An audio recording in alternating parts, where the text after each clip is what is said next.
The world went dark. The man they called the Savior was dead. His followers were hiding in fear. The religious leaders thought they had finally won, and a massive stone sealed the entrance to a cold, borrowed grave. For 3 days, it seemed like the story was over, that hope had died with him. But what happened next didn't just shock those in Jerusalem. It split history in two. This is the story of the greatest comeback in the history of the world.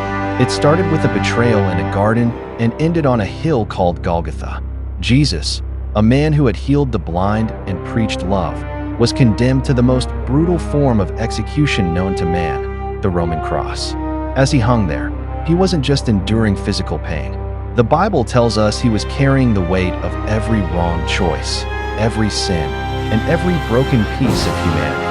At noon, the sky turned black.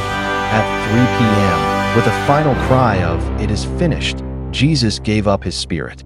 The earth shook, the temple curtain tore, and for a moment, it looked like darkness had conquered light. A man named Joseph of Arimathea took the body.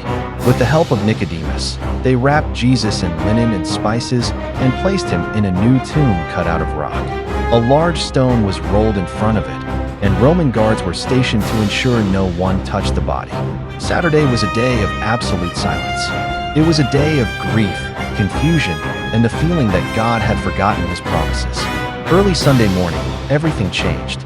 A group of women went to the tomb to find the stone rolled away. An angel sat upon it, asking a question that still echoes today. Why do you look for the living among the dead? Jesus was gone, not because he was stolen, but because he had risen. He appeared to Mary, then to his disciples, and later to hundreds of others. He had defeated death, proving that life is stronger than the grave and that his sacrifice was accepted. What can we learn from this today? First, Friday is not the end.